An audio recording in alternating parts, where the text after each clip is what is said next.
Alors, Komatsu explique les différences entre Magnussen et Grosjean en Formule 1, sur le plan du retour d'expérience notamment. Ah, c'est intéressant ça. Alors, selon lui, qui est le meilleur pilote des deux, du coup? Kevin Magnussen a vécu un début de carrière en F1 compliqué. C'est une McLaren dès sa première année en F1, il a pu rebondir chez Renault en 2016, avant d'être de nouveau écarté. Le pilote danois avait même dû subir quelques critiques sur son manque d'implication dans ses différentes écuries. Mais l'ingénieur, Hayao Komatsu, qui a travaillé de près avec Magnussen en bord de piste chez Haas, estime que Kevin Magnussen ne souffrait pas de nonchalance, mais d'instabilité et de stress au vu de sa carrière. C'était bon pour lui d'avoir de la stabilité, c'est toujours son esprit. Qu'est-ce qui va se passer l'année prochaine? Mais nous l'avons signé pour plusieurs années, ce qui lui a donné confiance. Cette stabilité a ainsi permis à Kevin Magnussen de progresser pas à pas, poursuit l'ingénieur japonais.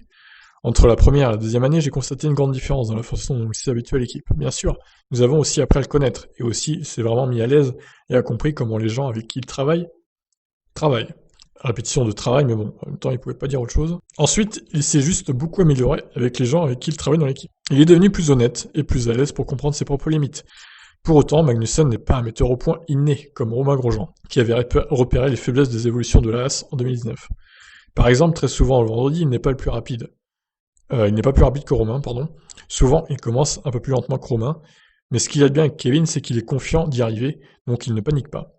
Il passe en revue les données, ensuite il étudie tout seul le pilotage des autres, les vidéos, les GPS, toutes les données dont il dispose. C'est l'occasion pour le japonais d'expliquer les différences de pilotage entre Romain et Kevin. C'est vraiment intéressant parce que son feedback n'est pas le meilleur le vendredi. Ce que Kevin aime vraiment, c'est que la voiture ait un arrière stable dans le virage.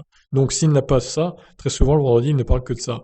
Je ne peux pas faire confiance à l'arrière, je ne peux pas prendre de vitesse dans ce virage parce que je n'ai pas d'arrière stable.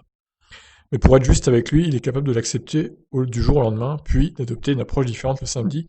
C'est donc très mature.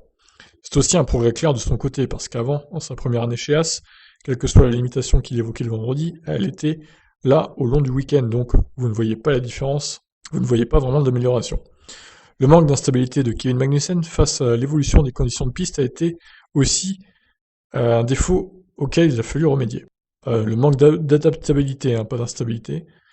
L'une des faiblesses qu'il avait auparavant était de s'adapter aux conditions changeantes. Quand tout est stable, il était vraiment bon, mais une fois qu'il a une sorte de perturbation, il s'effondre un peu. Ah, il aime pas trop. Il aime bien être sur un rail en fait, Kevin, et quand tout va bien, ça va, nickel. Par contre, quand les conditions se dégradent ou que l'adhérence change, là, c'est un peu la panique. Mais en Turquie, sous des conditions dantesques cette année, Magnussen a prouvé son adaptabilité et a montré qu'il avait donc grandement progressé sur ce point, conclut Komatsu. Bon, bah ça va alors. Cela montre combien il a réellement mûri, combien il a appris de son expérience passée, de ses erreurs, de ses défauts. En Turquie, il y avait donc beaucoup de pression, mais honnêtement, il n'a pas fait de faute. C'était une course très mature, digne de finir dans les points. Je ne pouvais pas imaginer qu'il pouvait faire ça il y a 3 ans. C'était une amélioration vraiment significative. Bon, au moins il aura progressé jusqu'à la fin de sa carrière en Formule 1, Kevin Magnussen. Mais bon, d'après ce que je retiens, globalement, Grosjean avait un meilleur feedback. Et lui, au moins, détectait les défauts d'évolution sur sa As et tout. Ce que Magnussen ne pouvait pas trop détecter, finalement. Donc, on pourrait conclure que Romain Grosjean est un pilote plus complet que Kevin Magnussen. Même si Magnussen reste très bon quand tout va bien, évidemment. Écoutez, voilà. Est-ce que vous faites la même conclusion, vous, ou pas? Allez, je vous laisse réagir. Ciao.